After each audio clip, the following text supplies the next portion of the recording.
What's up guys? May bagong bukas na Mikihan dito sa Dilan Urdaneta. Pero wag ka, hindi ito basta-basta dahil delay kasi pa ito galing Abra. At ayun na nga guys, nabalitaan ko ang merong bagong bukas dito na Mikihan sa may Dilan. Pero bago kami pumunta, bumili muna kami ng drinks sa LG Bertos Cafe. At fast forward nga guys, nakarating na kami dito sa bahay kung saan natin matitikman yung pinagmamalaking Miki ng Abra. At dito nga yan sa Delicious JJK Abra Miki. At matatagpuan nga sila dito sa Macapagal Street, corner Magsaysay Street, Dilan Paurido, Urdaneta City. At nabalitaan ko nga guys, yung may-ari ng Delicious JJK Abra Miki ay talagang tubong Abra. Kaya makakasigurado tayo na authentic yung lasa na pag natikman mo, para ka na rin pumunta ng Abra. At habang inaantay nga namin yung mga order namin, nag-ikot-ikot muna kami dito sa kanilang mini garden. Oh, diba guys, nakaka-relax kumain pag ganitong may meteor garden.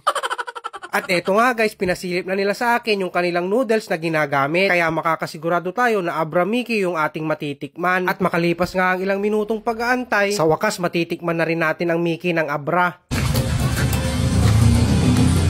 At eto na nga yung finished product ng pinagmamalaking Miki ng Abra. Pagdating naman sa servings nila, siguradong mabubusog ka sa abot kayang halaga. Dahil sa presyong 50 pesos at 40 pesos, ganito na kadami yung Miki na isa-serve nila. Bali sa lalagyan lang sila magkakaroon ng pagkakaiba. O diba guys, yung 40 pesos sulit na dahil meron din siyang itlog na kasama. Pero syempre, para sulit talaga, dun ka na lang sa 50 pesos nila. At eto na nga guys, minekos-mekos ko na para makita ko kung gaano kadami yung noodles na nilalagay nila. Sulit talaga dahil bukod sa madaming noodles at may itlog na kasama, kalain mo yun may kasama pang lechon kawali sa ibabaw. At pagdating naman dun sa sabaw, hindi siya malapot at hindi rin malabnaw. At pati rin si Mrs. sinimulan niya na ring magmekos-mekos dahil nagugutom na rin siya. Matapos ko ang pagmasdan itong order kong Miki ng Abra, hindi ko na mapigilan, talagang ako'y takam na takam na. Kaya eto na guys, ASMR, papasok na.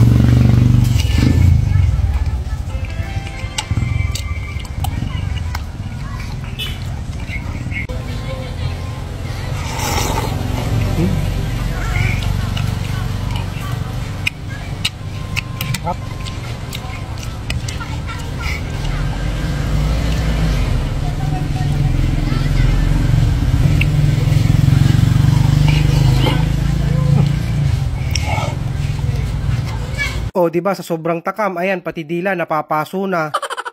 At hindi ako makapaniwala na pati si Nanong nagustuhan din niya. Pagdating kasi sa mga noodles, Lucky Me lang ang sinasabi niya. Sino ba namang hindi matatakam dito sa Miki nila guys? Bukod sa malambot na yung noodles niya, may kakaibang lasa pa yung sabaw nila na talagang masasabi kong authentic at masarap. At kung medyo nabibitin ka, wag kang mag-alala dahil meron silang pre-refill ng sabaw. Kaya kung gusto mong matikman yung Miki na delay kasi ng Abra, subukan mo na at tikman. Dito lang yan sa Delicious JJK Abra Miki. Bali open sila dito from Monday to Saturday 7 AM to 7 PM. At dahil masarap nga at authentic ang lasa ng Miki nila, eto taob yung mga mangkok nila. Kaya pagkatapos kumain ni Nanong at ni Mrs., pumunta muna sila dun sa Meteor Garden para mag-relax-relax. At syempre, nagdikit na rin ako ng pangmalakasang sticker. O paano guys, hanggang dito na lang muna ulit ang video natin. Sana natakam ko kayo at kung nagustuhan mo ang content natin, like and share this video and thank you for watching.